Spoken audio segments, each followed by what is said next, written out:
Habari zenu? Salama. As I had said earlier, if there is a big lie that has been given in the last 1 year, that it should actually be put in the Guinness Book of World Record as the biggest lie of the year, is being told that the people of this region are shareholders in this government. People of this region cannot be shareholders in this government, and the money that was allocated to their projects by the previous administration has been taken away and redirected to other projects elsewhere, as if they are children of a lesser God and they do not deserve those projects.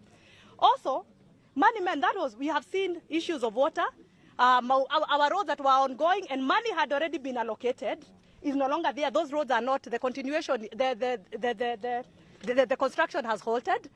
So we are asking, where is our money and why is it being taken elsewhere if indeed we are shareholders? And when our MPs try to talk about it and to voice our concerns, they are given a phone call and they are told do not talk about that matter. When our ministers try to address these issues within ministers from this region, when they try to address those issues from within their dockets, they are wanangolewa, wanapelekwa wizara zingine ndio waache kuongea hiyo maneno. Na ndio waogope na iwe onyo kwao na kwa wengine mambo ya Mount Kenya wasiongele. We are saying that is not our house. We have been taking comfort in someone else's house and saying we belong there. We have to build our own house where we can voice our concerns, where we will not be intimidated, where we will not be told that someone is holding a sword, ready to deal with us if we start asking questions. So I'm asking our people from this region, so that our leaders in parliament can have a voice. We need to build our own house called Jubilee, yes, where if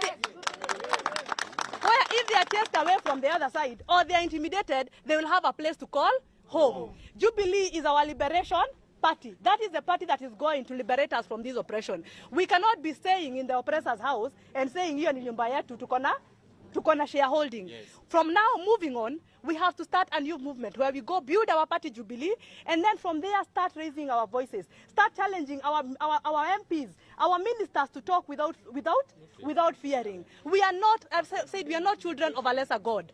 We are not to be intimidated. Yes. We have every right to ask for what belongs to us, for our resources, because we also pay taxes. But for us to do this, we must be in a place where we will not be intimidated. And that place is called Jubilee. Jubilee Party, and that's why no matter how much they are trying to fight our party, we are going to win that battle in court. We are going to take our party back, and we are going to fight for this region and for our country. Because when we are in Jubilee will be able to align with people with like-minded people, ODM and the others, and Wiper, and be able not only to fight for ourselves, but to fight for the region. Kikuyu's leaders have always been known to fight against oppression, from the Mau Mau days to the days of second liberation. But what has happened now? We have become very timid. If our forefathers came now, they'd be very shocked that we are the people who just sit down and, and get, we are just the people who just hold back and allow the government to do whatever it wants, even if it's oppressing us. We must rise to become the people we are. We are a very strong community. And if we work with other strong communities, we will be able to liberate not only our region, but this country. Thank you very much. Yes? What is it doing?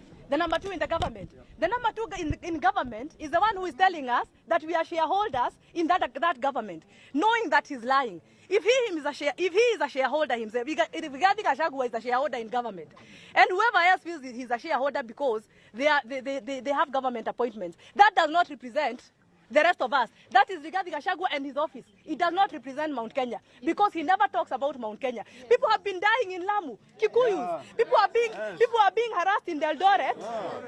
He does not talk. I have not heard him talk about Lamu. I have not heard him talk about Nyamakema traders.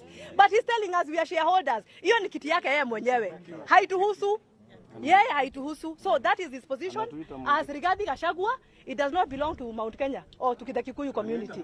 Thank you very much. Yes.